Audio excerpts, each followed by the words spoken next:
त्यासाठी 1 तारखेला आपापल्या आमदार एमएलए किंवा एमएलसी किंवा खासदार आणि तहसीलदार यांच्याकडे जाऊन ओबीसी आरक्षणाचा बचाव करावा या संदर्भातल्या मागण्या त्यांच्याकडे देतील।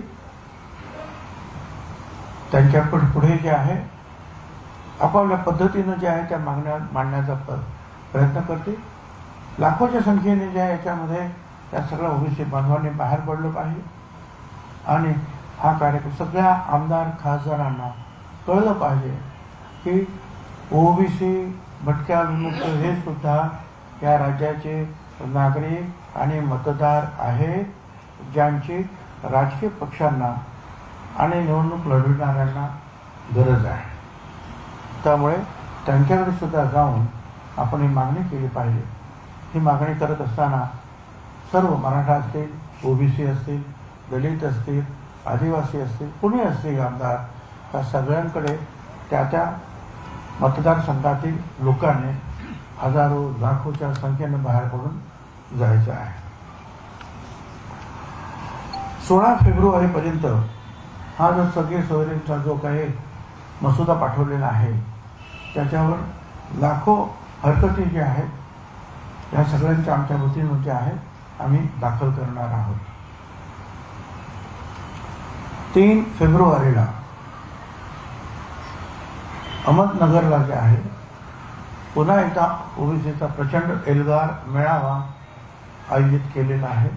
त्या मेळाव्याला सुद्धा सगळ्या आमच्या ओबीसी बांधवांनी हजर राहावं अशी मी विनंती करतो आहे। या ओबीसी समाजामध्ये भटक्यामुक्त समाजामध्ये अनेक विचारवंत आहेत, अनेक लेखक आहेत, अनेक वकील आहेत, अनेक वक्ते आहेत। त्या सगळ्यांनी ह्या आमच्या कामामध्ये आमच्या ह्या आंदोलनाला सहकार्य करावं। वकील असतील त्यांनी कोर्टामध्ये ज्या वेगवेगळ्या पद्धतीनं आपलं जे आहे पूर्णपणे शक्तीनं कोर्टात उभं राहून ओबीसीवरचा अन्याय कसा होतो हे कोर्टाला आपण पटवून दिलं पाहिजे आणि त्यासाठी ज्या केसेस करायच्या आहेत तिथे शेकडोच्या संख्येनं जे आहे ह्या वकिलांनी सुद्धा आलं पाहिजे। कार्यकर्त्यांनी त्या वकिलांना संपर्क साधला पाहिजे। ज्यांना ज्यांना जे जे काही सहकार्य करता येईल त्या पद्धतीनं जे आहे आंदोलनाला सगळ्यांनी सहकार्य करायचं आहे। नंतर हा विचार सुरू आहे अजून त्याचं जे आहे फायनल जे आहे तारखा किंवा इतर सगळ्या गोष्टी ज्या आहेत डिटेलिंग जे आहे आता आम्ही करतो आहे आणि ते म्हणजे महाराष्ट्र यात्रा ओबीसीची हे आपण काढतो ओबीसी एल्गारची महाराष्ट्र यात्रा त्याची सुरुवात अर्थातच मराठवाड्यातूनच होईल आणि त्याची तपशील जो आहे आता लवकरच जो आहे जाहीर करण्यात येईल आणि या राज्यामध्ये ओबीसी भटक्यामुक्त समाज हा 54% आहे। पण त्याचबरोबर माझी विनंती जी शेड्यूल कास्ट आहे, दलित, शेड्यूल ट्राईब आहे,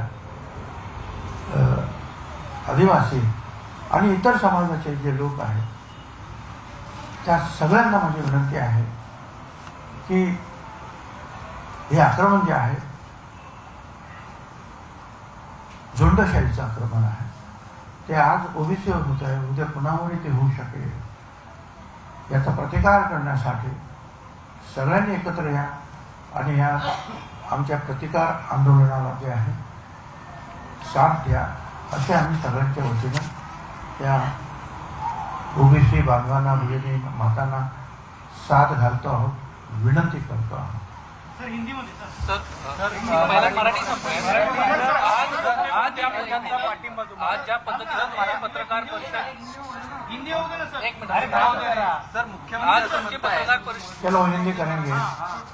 देखिए आज जो है ये गए 3 महीने से अरे ठीक है कल 3 महीने हुए हैं जो आंदोलन मराठा समाज के कुछ लीडरान जो है उन्होंने शुरू किया है।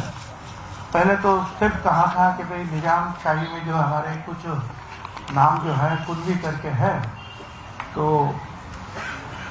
उसकी खोज की जाए और हमको आरक्षण दिया जाए। सरकार ने उसको मान्यता दी तो एक कदम और आगे बढ़ो। इस पूरे जो मराठवाड़ा में जितने भी मराठा है उनको कुंजी सर्टिफिकेट दिया जाए और ओबीसी में लिया जाए।